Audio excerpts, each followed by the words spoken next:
So welcome everyone. My name is Dr. George Ozoude of Time Health Capital, and I'm your co-host with Dr. Breathe Easy, Adebayo Fasanya of Dr. Breathe Easy Capital. And today we are hosting Anish Dasai, who's also a physician like us. He's a board certified internal medicine physician and hospitalist. And he has expertise in many different aspects, including digital health, remote patient monitoring, telehealth, and he also hosts his own podcast where he brings on physicians. It's called the Underdog Physician. It's a podcast focused on mentoring medical professionals, fostering physician entrepreneurship, and recognizing unique ways to serve society. And that's what we're going to have Dr. Anish Desai talk about today on our webinar. We're looking forward to an insightful discussion on different ways physicians can be entrepreneurs outside of just the clinical pathway. He's had an opportunity to interview lots of physicians over his recent start of his podcast, and he's collected many different ways and ideas of generating additional streams of income. We were actually guests on his podcast, both Bio and I, and it was really enjoyable experience. So we are looking forward to today's conversation. And Anish, I'll let you take it away. George, thank you for that great introduction. I'm excited to be part of this webinar. Awesome. We're excited to have you. We'd love to, I did a high level overview. I'd love to let you take us deep into your background, how you got to where you are, and then what's next for you in your future. Yeah, it was a very interesting journey. Since I was young, I was always interested in pursuing medicine. And once I got into med school and I did residency, I realized that it was very fulfilling in the sense that medical field is very intellectually stimulating. However, I felt that there was still a part of me that was yearning for more. And what I ended up doing in residency, and this really paved the way for my approach to and my desire for pursuing non-clinical ventures, is I listened to a lot of podcasts, especially during COVID times, because during that time we learned how important it is to have multiple streams of income, because it was during a time where, unfortunately, a lot of hospital healthcare organizations were struggling, and there were a lot of family members, a lot of physician family members that were also struggling, not just mentally and emotionally, but also financially to an extent. And that's where I started listening to a lot of podcasts. One of them is Passive Income MD podcast with Dr. Peter Kim. And it got me thinking that how important it is to have a stream of income. And also what I ended up learning is, I think in many ways it would make you a better doctor because you're more fulfilled. You're pursuing more activities outside of just clinical medicine. And I think that in many ways is satisfying for a lot of us who want more in life. And I started off with listening to podcasts. Then I partnered up initially with one of a good friend of mine to start this podcast, the Underdog Physician Podcast. And initially the mission was to help medical students, actually foreign medical students, to get into residency programs, because I learned from her journey that there's a lot of unmet needs. There's not a lot of good insightful advice for this group of applicants for residencies. So we initially started off with that, but in the back of my mind, I was listening to these podcasts where they had physician entrepreneurs on just discussing their journey, sharing their journey, and it opened up my mind to what's possible out there. And then we had a pivot in our podcast where we pivoted from helping students with residency process to now figuring out how to get into these non-clinical ventures, because in residency we learn clinical medicine, which is awesome. There is this whole other side to medicine these days. So I figured the best way for me to help not only just myself, but a lot of others who are in similar situation as me, is to start interviewing a lot of these successful physicians, very successful ventures, whether it be in real estate, whether it be in like stock market, whether it be in venture capital or digital health startup. And it just opened my eyes to what's possible out there. And currently, because I would say part of it, because of the podcasting, I am receiving multiple opportunities. So the two that I think we might talk about is the IV hydration clinic and the telehealth weight loss. Yeah, that would be awesome to hear that. What do you think was the driving kind of force for the pivot? That's obviously two very important things, how to help residents get into or medical students get into residency. But then what would you say, if there is anything, drove that pivot? Yeah, absolutely. So I would say I think it was a culmination of these interviews, culminations of me just listening to multiple podcasts, talking to people. I think many of them felt that, that part of them was they wanted to be more financially secured. They wanted to have multiple streams of income. So there was always a yearning for that. And then for me personally, also, I realized that I myself also wanted to be in that realm, to be at a point where, to an extent, you have somewhat of a financial freedom so that you have financial freedom and geographic freedom in the eventually. So I think that was the pivotal moment. I would say the pandemic, probably, if anything, where I just realized how important it is to have that multiple sources of income. Yeah, that makes sense. I think for Yeah. myself, we also agree there's like all this clinical training, and we need help for that too. Obviously, we get trained, but then there's this non-clinical or business side of medicine that kind of gets neglected. And we realize after we come out, we probably need just as much training and help from people who've gone through it to learn about and succeed on that side, the non-clinical sides. Yeah. And I think that's where I also discovered the importance of mentorship. Because the other thing I realized is there are already a lot of successful physicians who have done what you want to do in life that are 5, 10, 15 years ahead of you. And one amazing thing is a lot of them are willing to help a lot of these young physicians. And I think that's really the mission of my podcast too, is to find those physicians who are way ahead of in terms of their career, to help early stage physicians or residents. Because why reinvent the wheel? Sure, sure. What would you say is a good way for a young physician in training or a resident to approach a mentor, someone they identify on your podcast when they resonated with them and they want to reach out to Dr. Breathe Easy? How should they, what's a good way to? So typically what I tend to do at the end is I tend to ask the guest how they would like to be contacted. And I think one thing that is great now is we have LinkedIn, we have social media, Instagram. So a lot of them can be contacted through there, but also some of them on the podcast itself will share their email address. I know Bio, I think, has his email address. That those are like some of the best ways to reach out is either through their website. A lot of them have their own websites. There's contact information, there's LinkedIn, there's Instagram. So there are multiple, or they can just simply reach out to me and I can make the connection for them, which I've done in a couple of cases. For sure. Also, I'm wondering, now that you've got you got the ear of this person that you potentially want to follow, what ways can you foster the relationship? Is it something where you try to offer services or ask for advice, or these are obviously probably very busy professionals, both on the clinical side and entrepreneurship side. How can you like bring value and show commitment, I guess, once you get their ear?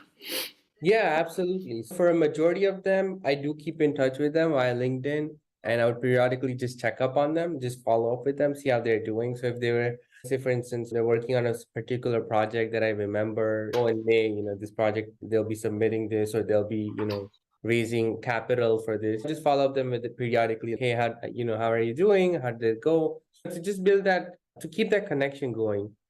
In terms of fostering, offering services, usually I feel like during the podcast, after the podcast, typically I spend a couple minutes with them afterwards, just sharing a little bit about myself.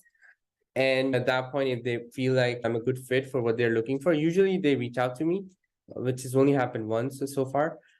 But I just keep it alive through LinkedIn mostly, or just through text messages. And then I just actively follow them. Most of them are active on LinkedIn. I think there are a couple of them that I usually schedule follow-up meetings with. For instance, there's actually one of the pharmacists that I interviewed on my podcast who has a very prolific web page, and he posts a lot of newsletters. So I meet with him periodically, and our relationship grew because of me being in his podcast and him being on my podcast. And I think it just leads to more opportunities, just keeping those relationships alive. I like that. I think that makes sense. You're providing value just by giving them a platform. And so that allows you to maintain some relationships, some communication, some engagement with them. Very cool. Yeah. Awesome. Yeah, we'd love to hear about these alternate avenues and streams of income that can be made outside of clinical practice. You mentioned rehydration, weight loss. Please share more. We'd love to learn about it. Yeah, that's the exciting part as well as scary because there are literally so many opportunities in addition to just clinical medicine, which is rewarding. But I think if a lot of them are, I think we live in a side hustle economy where pretty much everyone has one, two, or some cases even more. So I would say the best advice is to listen to a lot of podcasts, read a lot of books. I think a good book that I recommend is called Find Your Why or Know Your, I forgot, I'm trying to remember, by Simon Sinek. And in the book, he talks about like why it's important to know what your purpose is, because if you target your purpose to the activity, I think you'll have a higher success. So I would say definitely read a lot of those kind of books to really figure out what you want. And then once you have that, then I would say start experimenting with some of these activities. So let's say in my case, I'm a hospitalist. So if I pursue something beyond just hospital medicine, within the medicine realm, I have to make sure that I feel comfortable enough. So in my case, I came across weight loss as a potential avenue because I'm familiar with a lot of these medications that I prescribed. I felt like it's within my scope of practice as a internal medicine board certified physician. I did take courses and training in that sector. And I just started with that. I partnered up with a spa and I've been seeing patients, doing consultations. And I think it's very rewarding during my time because I work as a hospitalist. I work a week on, week off. So during my week off, I pursue telehealth weight loss. The other activity that came about is being a medical director for IV hydration clinic, where we provide hydration services in New York City. I think those are just two, but I think there are just so many more. I know you guys are like, I look up to you guys when it comes to real estate investing and syndication deals, which is definitely something that my goal for next year. I think there's that. I think a lot of physicians are also doing courses. I think there's a course on like stock market investing. So I think once you know your why, experiment with some of these. I would say see which ones you find the most fulfilling and then just keep pursuing that on the side. I totally agree with this initial step of just being curious and getting out there and seeing what's out there and seeing what resonates with you, because it has to be strong enough, compelling enough that you devote your energy, your time, maybe even a little capital to going and training, like you said. That I agree with. Got to keep an open mind, see what's out there, ask questions, and then you'll find something that kind of clicks with you. Exactly. And then maybe seeking out a mentor too. I actually, for the weight loss, there are a couple of other physicians that I know were doing it in New York that I spoke to, that I met with, just to learn about the process. I think that also helps a lot, just having that network of people that you can reach out to if you have questions or just knowing, what the approach to this would be like. And then on a day-to-day basis, how do you incorporate this into your kind of your traditional clinical practice? How does that schedule look like, that timeline? Yeah, so my week on, I just do my hospital medicine. That's where I'm fully devoted to. So a lot of the time, the way I schedule a lot of these activities is during my week off. I would block out the schedule for patients to make appointments online. Or even if it's for podcasting, usually it's on my week off, and then my week on, once I'm home from work, I do the edit. And then weekends, I just tend to save for just family time, family activities. And that's really usually how I block out my schedule. Wow, And I so it think, sounds go ahead. no, I say it's a lot comes down to scheduling, just Yep. making sure you have like a set schedule and just sticking with that schedule. Yeah, I was gonna say it sounds like having the flexibility with your main hustle seems like a key step. You have a week on and a week off, and so now you have some predictable time frame to your day to day, your week to week, your month to month, and now you can Exactly. plan around it. Yeah, yeah. And I think that's another reason why I think I'm great. I'm happy with my choice with hospital because it gives you that flexibility. Hmm. I've done some locums work, and I'm doing some now, and I'm noticing the huge benefit of having this type of flexibility. Because I've also done employed model where it's pretty much 24, not 24/7, but 5 days a week, plus weekends when you take call. Right, right. And that predictability it's predictable, but it's full. So you don't have the flexibility. And it's not impossible. There's plenty of guys. We got Bio Fasanya doing it. So he's a workhorse, but Well, I'm moving out now, right? So I'm moving to private practice starting from Yeah, next year. Because of that same reason, you want the time freedom really needs to happen with you having more flexibility. right, And I think being an hospitalist is almost a natural. It creates a natural space, right, for you to right. do side hustle. I think actually it's one of the best. Yes, you're tired for those 7 days, Yeah, but still, instead of taking extra shift during those 7 days of, because many people will do that. Instead of that, find a way to work on a business, not in a business. yeah. I think that's even with critical medicine. I think if you work in the inpatient setting, I've seen the ICU attendings have a very flexible schedules. And certainly, I guess if you're like a private practice owner, that gives you even more flexibility and leverage. And locums is the other thing I forgot to mention. Locums is a great way for the flexible scheduling, and there's a lot of great perks. Oh, I think we got a comment on. Yeah, just asking, what do you do on this side? Yeah. So I'm a full-time hospitalist. I work a week on, week off, and then during my week off, I am host of the Underdog Physician podcast. I am the medical director for IV Hydration Clinic, and I have my own telehealth weight loss practice. what systems do you have in place for? Let's start with the weight loss practice. How do you run that while you're doing your hospitalist work? Yes, the weight loss practice, I started it's been, I would say almost 3 months, so it's relatively new. I am partnered with the spa, so they actually provide all the staff that I need for scheduling, as well as making sure that the patients are getting the semaglutides delivered to their house. If they have any questions or concerns, there's a mechanism in place where they can reach out to the spa, and then the spa, they would just reach out to me directly. In terms of scheduling, they did give me this flexibility with scheduling because I can't see them every week. I can only see them every other week. So I do have that scheduling flexibility with them. And the great thing is these are telehealth appointments. So I have that flexibility too in regards to I can see them from any place, literally, whether it's New York or outside of it. Gotcha. And then what about the IV hydration? How does that? So the IV hydration, as a director, I just oversee more from the clinical side. So making sure that patients are requesting the IV, the specific type of drip, the specific kind, certain, we have like, I think 10 or 15 different kinds of drips. So whichever drip they're requesting, just making sure there are no contraindications to it, making sure that they can get it. And if there are any reactions while they're getting it, then the nurse would just reach out to me and we would just take care of the medical part of things. And then the owners are more responsible for the logistics and purchasing and all of that, those things.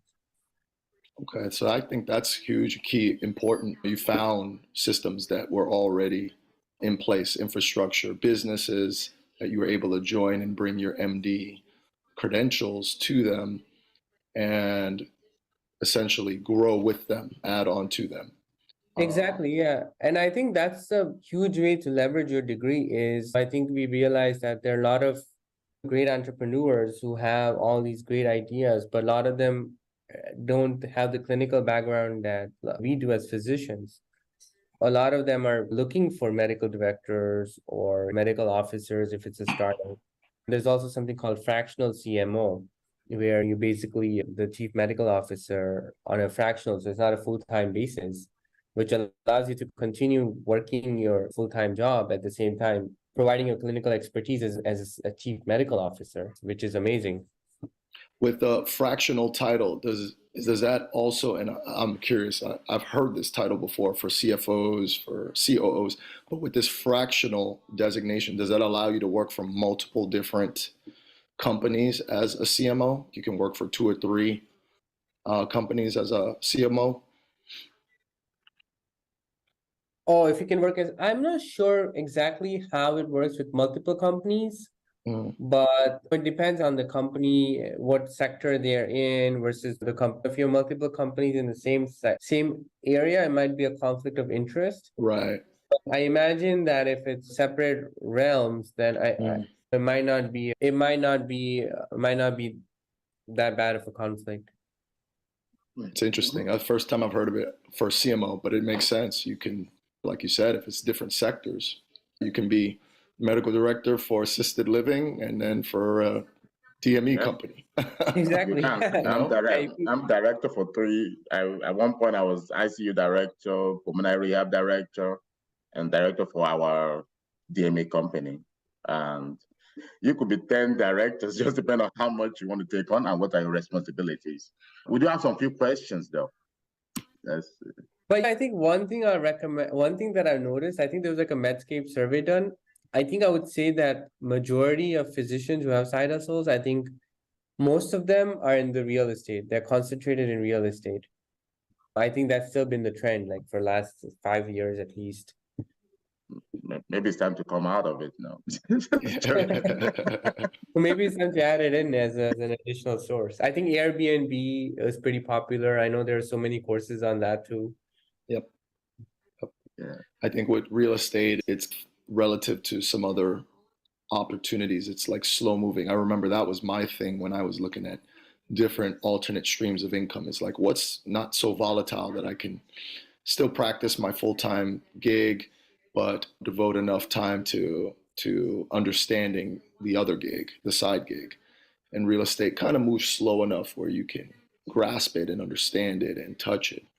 Yeah, and I think I would say real estate is definitely something that is in the back of my mind because I think what I noticed is with real estate, I feel like the first few years you spend a lot of time mastering it, but then at certain point it becomes passive income where you're not really putting a lot of your time into it for certain output. A lot of the side hustles that even I do right now, or I'm looking at, a lot of them require consistent time for consistent payouts versus real estate, which is where eventually you get to a point where you're just getting passive income. That's a great point. I agree with both of you in terms of yes, it's upfront. Even when you're doing a deal, basically you make money when you buy, right? Yeah. So that's first thing, due diligence. Your first those 3 months are the pivotal. Yes, you have to maintain and operate the deal, but the pivotal point is the first 3 months. So if you get that, everything else you kind of work in a better way. And you have people, right? You have a team, right? That you depend on. Like you have a management team that you can meet with every week. So yes, it's slow moving enough. And I think it's probably also the risk involved also. Physicians by nature like to take less risk because I guess everybody wants our money. So over time, we'll just be apprehensive. Like I still have that feeling sometimes too, even though it's interesting that I actually raise money from people. But at the same time, if someone called me and just asked me without forming some relationship first and said, "Oh, come invest in this," I'm like, no. So we risk aversion is very high. So that's why real estate is stable enough now, real assets. So that's why everybody's settled in it. So I ask these two questions so that will somebody say, can you share how and where you got the training for weight loss? I know you said you almost self-taught, but is there like any way for someone that's trying to get in it? Yeah, definitely. Yeah. So there are a lot of online weight loss training programs. Some of them are run by actually NPs who are running it. There's something called Obesity Medicine Fellowship, which you can also pursue, which is a 1-year training program after your residency, either in internal family usually. But yeah, there are a lot of ways to just seek out training online. And also I would say with weight loss, definitely make sure you consult with an attorney just to make sure what the rules and regulations are in the state that you want to practice. And also definitely make sure you have a good malpractice insurance. And I think that's where talking to people who already have successful weight loss practices comes into play, because I learned a lot about just the legal side of weight loss as well, just through them and talking to attorneys, in addition to getting the coursework training. But yeah, I used medical weight loss training program. I used that one for my training. It's just a training course, and I learned mostly about Ozempic and Mounjaro.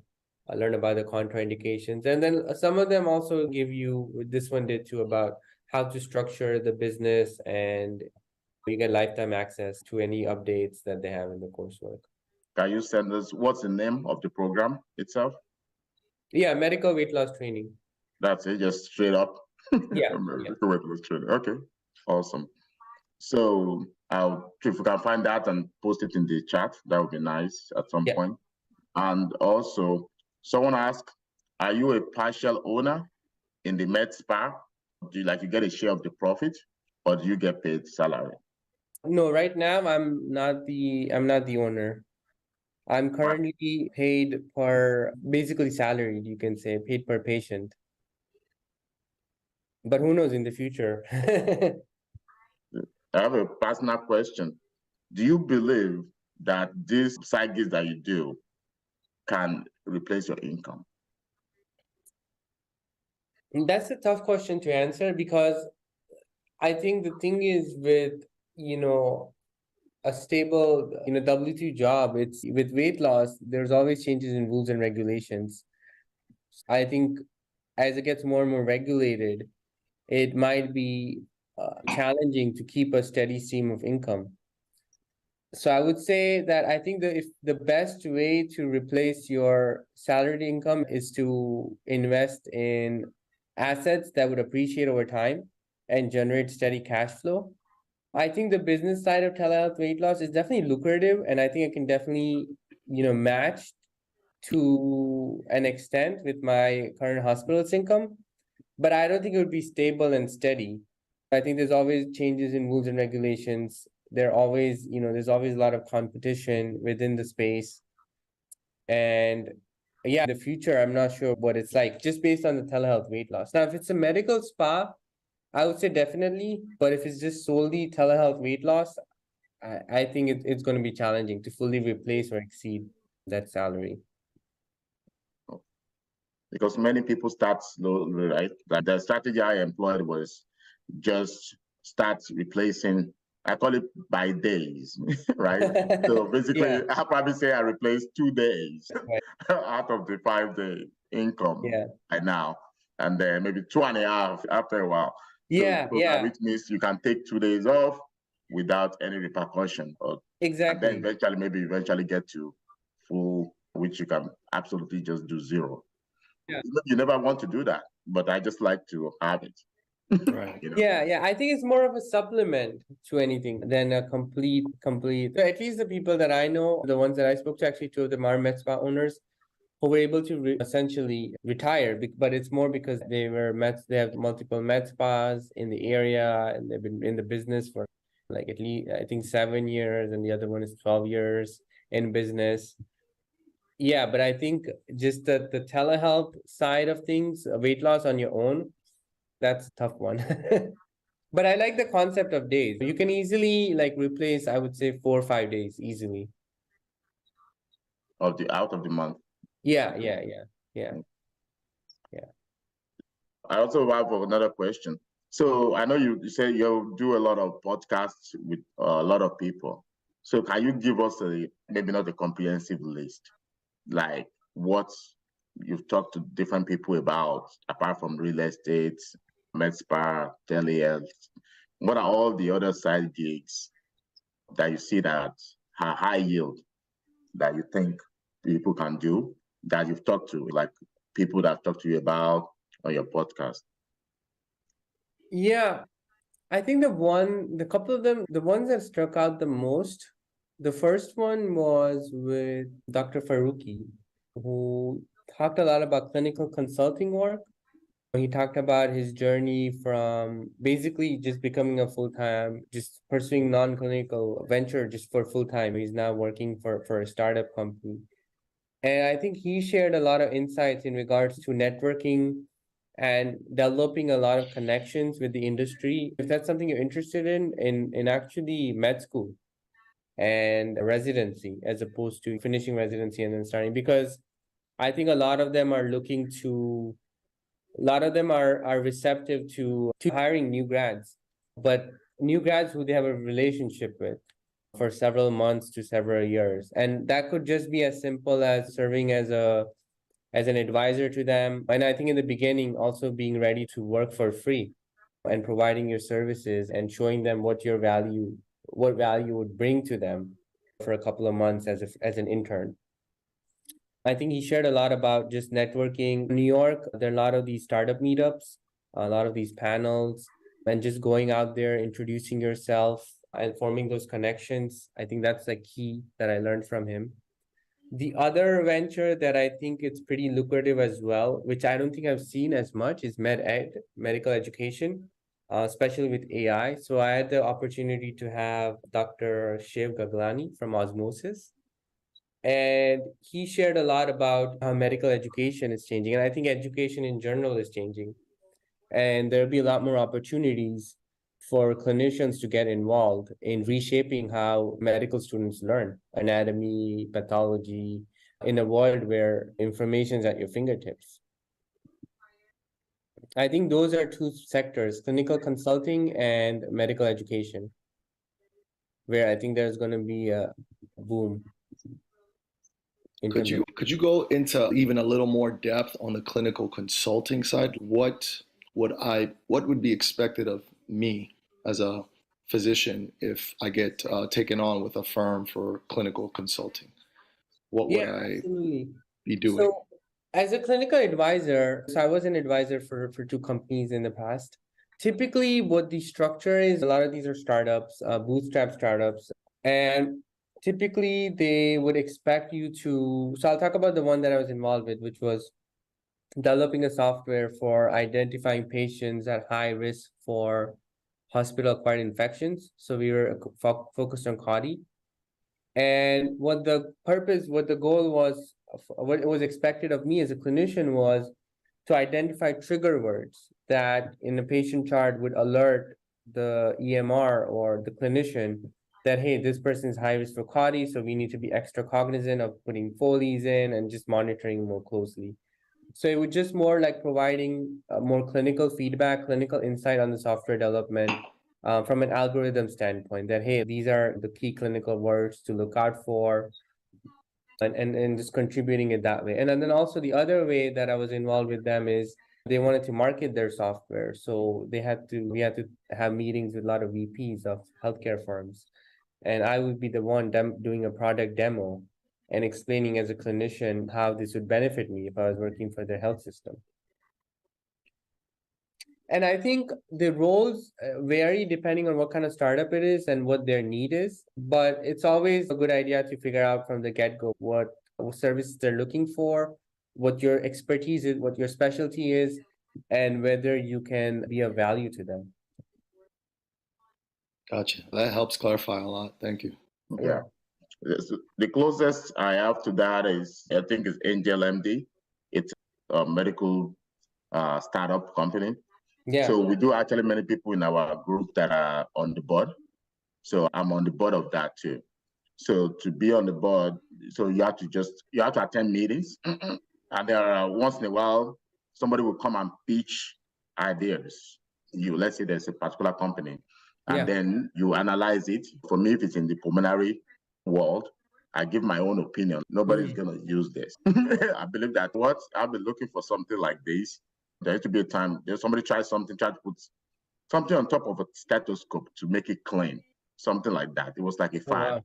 Wow. But a funny thing enough is that doctors do that for 2 days and then they just don't do it anymore. So it never really worked. So you just, you do basically give your own advice. And there is some compensation there, usually not from money, not with money. It's usually with stocks. But all these are pre-IPO, obviously. So it has to be determined whether you actually get anything at the end of the day, but you're providing value to them. And you never know. Maybe one of these is going to be Google in the next. Yeah, that's the thing with a lot of these is some of them do give you that stock option, and that's only if the company takes off. That's true. But I think if they also give you, so that's like sweat equity, right? But I think you can also be an investor in them. And that's another way to be on their advisory board. You do, but most of these investments, you're very cautious with these ones. Yeah. Maybe the maximum will be like 10K if I want to do it. I'm not about to put a huge amount of money into some of these early startups. Yeah, yeah. And I think you need a lot of experience. I would say 5, 10 years at least serving as advisor for several different startups. And I think the other thing is there are also a lot of these like startup like Y Combinator and a lot of those accelerator programs for many startups where if you have connections there, maybe you can be connected with one of the startups that's looking for physicians. Yeah, lot of opportunity. Being a Yeah, MD degree is very efficient degree, I'll say. yeah. And I think the other thing is I think having something else also on the side, I think is also prevents you from burning out. And I also think in many ways it makes you a better clinician. Like during my week on, I feel like I just think overall, because of the networking or because of just public speaking engagements that I do on my time off, I just think, well, it just helps me build better rapport with my patients, makes me feel more fulfilled as a doctor on a professional level, personal level. And I think it's just call it a side effect or call it like a positive outcome. But I think in many ways it does help. I think this is true. You notice how you feel before you go on vacation, Yeah. that last day of clinic versus maybe that first day back, Exactly. that second day back.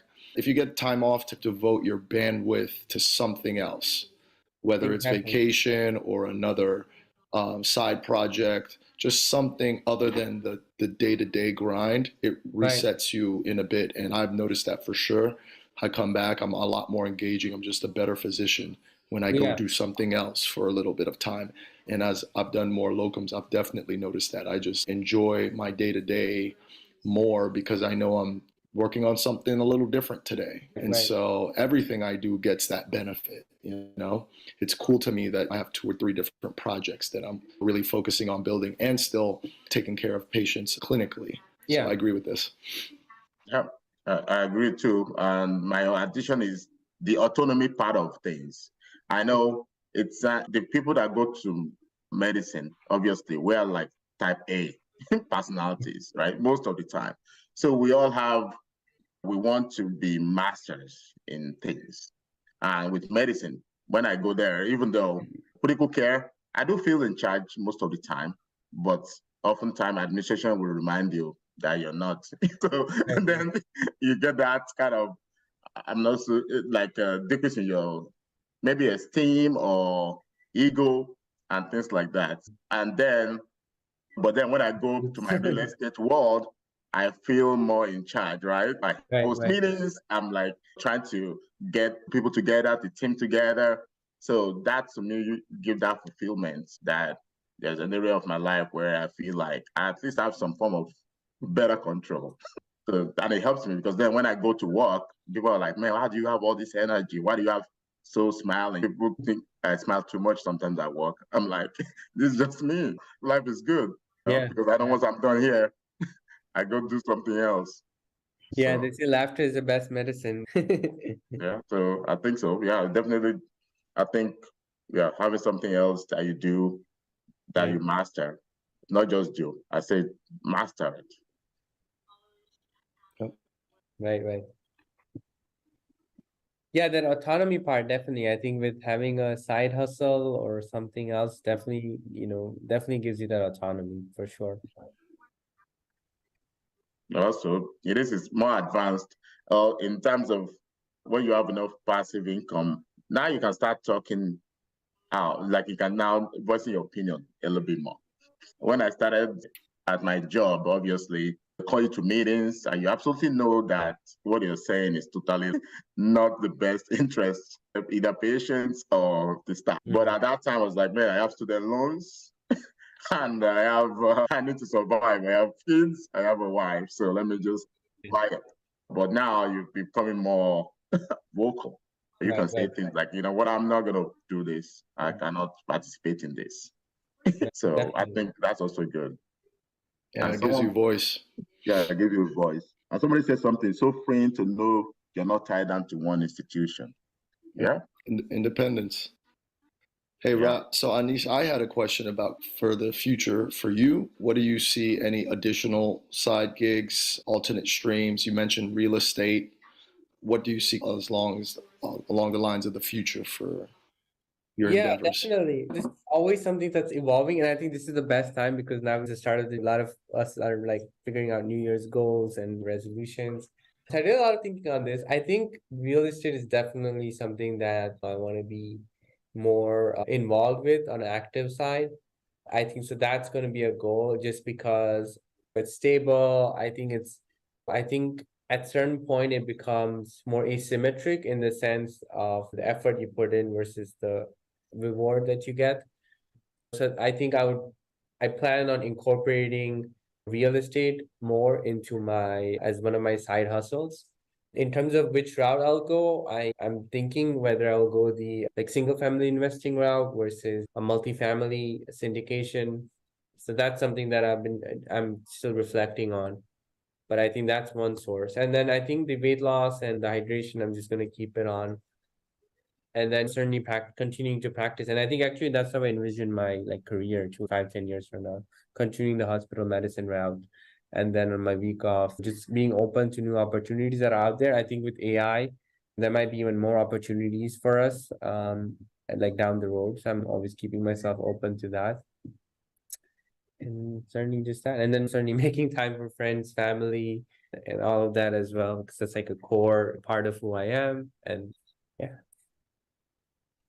Very cool. Yeah. Awesome. Yep. We have 8 minutes. If someone has any other side hustle that they do that has not been mentioned, or Yeah, I'm curious to learn actually. you can come on. Yeah. For myself, I can start while people kind of type in. I'm obviously in real estate, but getting very interested in coaching and creating a side hustle for coaching. Like you said, I think education is changing a lot. Yeah. And I think this is part of that spectrum. This physicians kind of teaching other physicians how they did it. Right, right. And then I'm very interested in the lifestyle medicine side. It's still clinical, but it's different than what I thought I would be doing when I first graduated in orthopedics. But I see lifestyle orthopedics as an avenue to serve people and create a side hustle. I call it a service line additional to my private practice. So looking forward to educating and coaching patients about how to eat better, sleep better, fast, and do different types of musculoskeletal stretches and exercises to better their overall orthopedic health. They can co-labor in their own Awesome. health, right? Yes. Yeah. New way. I love it. I might be following you. We'll see. Yeah. I like to get my private practice up and running first, find a way to systematize it, hire a bunch of people, nurse practitioners, maybe even another physician. And once that is stabilized, then I'll look around and I'm like, what else? How do I add another service line? So I think Timmy, you can come on if you can, or you can just talk on the audio. Hi. Hey guys. Yes. So I'm a money mindset coach for women physicians. I started my business about a year and a half ago. Yeah, I definitely work in the business pretty much. Right now I have 2 clients that are working with me. So that's awesome. It's fun. Yeah, it's fun. It does take a lot of work. I am in a mastermind with other women physicians, so they like keep me going. Because I think I probably would have given up by now if it wasn't for the right-minded people that pushed me along the way. Yeah, I think that's another important thing is being in a community of like-minded physicians. There are a lot of accelerators or a lot of similar like Facebook groups where you could do it. So that's a key thing. But I'm excited. That sounds amazing. You're helping other physicians with money and finances. Yeah, she actually did the webinar with us. It was very well received. People love that webinar. So, Anish, Yeah, absolutely. No, I actually messaged Tammy just now on Zoom too, if she's down to connect and just see if she's interested in it. Yeah. One source I could recommend, and Anish, you could probably agree, the Leverage and Growth Summit by the Passive Income MD group. Yeah. They host every year, like in around March.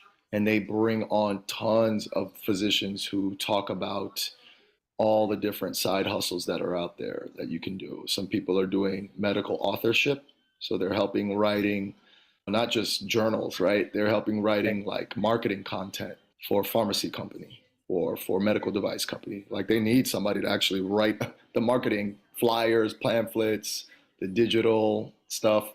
Some people are speaking on podcasts. I don't know if you've ever heard of like Becker's podcast, but Is that the it's like a big Yeah. healthcare, but I think they hire people to come speak on that podcast, like the hosts. And then there's medical legal stuff. You can get into independent medical examination or depositions. Yeah, that's another one. I think that's another one that I've seen is a lot of like medical expert witness work. Expert witness. There's So nothing. Bio introduced me to this corporate consulting where you can be a medical consultant for a big corporation. Like they need like health, I guess, health endeavors or health initiatives for their workforce. And you can come in and be specific consultant for that. Yeah, people making 7 digits from this, but you have to be committed to that kind of job. It's almost going to be your full-time eventually. Full-time, yeah. Because you're going to be giving speeches, talks, seminars. Your life will be more like Grant Cardone style. You're going to be going places all the time. Traveling a lot, right? I'm sure. Yeah, traveling a lot too. Yeah. But it's a different lifestyle. But it does definitely pay because many of these companies have like very interesting budgets. Like you ask them what budget you have, it's going to be like, we have $30 million for budget. I'm like, you're like, what? Like, It will say, you're like, okay, how can I get a couple of those? That's unheard of. So, so that big companies, I'm talking about like huge companies. Right. And it might not even be healthcare related. True. I went for a little bit of like a coaching program just to talk to the person and webinars about it, thinking maybe I could just do it as a side gig. But then I noticed that it would turn to a full gig. Right. Yeah, I think it's lucrative though. Lucrative. It is lucrative. Yeah, that's what it's. I think there's like a thing called like half versus elf, which I forgot to mention. But like when evaluating side hustles, there's some that pay very well, but like you said, a full-time commitment. So then it becomes a job. But half is like half that I use. This is the framework I use to determine whether it's like a good side hustle or not. Is half is hard, annoying, lame, frustrating, and elf is easy, lucrative, and fun. So it has to be easy in the sense in terms of time commitment, just making sure it's reasonable amount of time, lucrative definitely, and it has to be fun and enjoyable. So that's like the framework that I use if it helps your audiences or you guys. Yeah, definitely. We've been dealing with the time part of it, right? We do a lot of things. Yeah. And we're trying to figure a way to work more on our businesses. Yes, the framework, definitely. I used to do, for 2 times I went and I gave a talk about real estate, right? Yeah. And it could be a lucrative business. I got paid like $7,500. That was my price. I just named it. And that's just to go talk for 1 hour. But I just noticed that I have to travel a whole weekend sometimes. Even though I had fun, but just that's taking time away from family. And that's taking me traveling and things like that. And then I calculate how much I have to give to really make like 7 digits. It requires you to be physically there, a lot of things like that. So even though it's high paying, it was not a good side hustle for me. I do it for networking, obviously. Do a few of them a year, but it's not going to be something I do every weekend. To be like every weekend throughout the year. Then your weekend is gone then. Yeah. But you can, and you can make good amount of money, right? Or you can put them together. Maybe you're going to this area and then have three. Store it too in the process. Yeah. But it's fun. So that's just something for people to add to their arsenal because it doesn't hurt to go do something and get paid like 10 grand. Hey. Yeah. So once in a while, you might want to do that. Yeah, I guess once you're established, once you have a following, once you have some expertise, then, it's like the next level, like our coaching, like George mentioned for real estate, or, once you get on that stage in whatever side hustle you have, once you become like a so-called subject matter expert, then that's, I feel like, the next territory is coaching and consulting, paid consulting gigs where you share your experiences and may offer mentorship. For sure. Yeah. Oh, good. I think we're 11:02. Yeah, we're at the top of the hour, so this has been very insightful. We're getting good feedback already. Thank you, Anish. We appreciate all that you're doing, all that you've shared with us, and we look forward to continuing to seeing your growth. We appreciate you coming on this holiday weekend and fitting this into your schedule. So if anyone wants to reach out to you, how can they best get in contact with you? Yeah, I can share my LinkedIn is another way, but I can share my email. It's anish2200@yahoo.com. Perfect. Yeah, if you can put that up on the chat, then folks can get in contact with you. And we definitely are looking forward to continuing interactions with you, whether it's on your podcast, doing deals, looking at some real estate, all the above. Right. Much appreciated. So Likewise, it was a great pleasure. Thank you for, having me on your webinar. It's great sharing my insights. I feel like I always learn 10 times more from you guys. Every time I talk, it's always insightful conversations. And I'm excited for, continued collaboration. likewise. Thanks for Awesome. coming, Anish. Looking forward to your progress. Awesome. So in 2 weeks, we'll have another webinar. We'll talk about tax preparation, especially at the end of the year. This is key. We really don't want to always just wait till the new year and then until April. So tax planning starts even the year before. So we're going to bring on a tax specialist for everyone to learn from. So we look forward to that in the next 2 weeks. So until then, I hope everyone has a safe rest of their holiday weekend, and we'll see you next time. Okay. Take care. Take care. Thank you. Bye.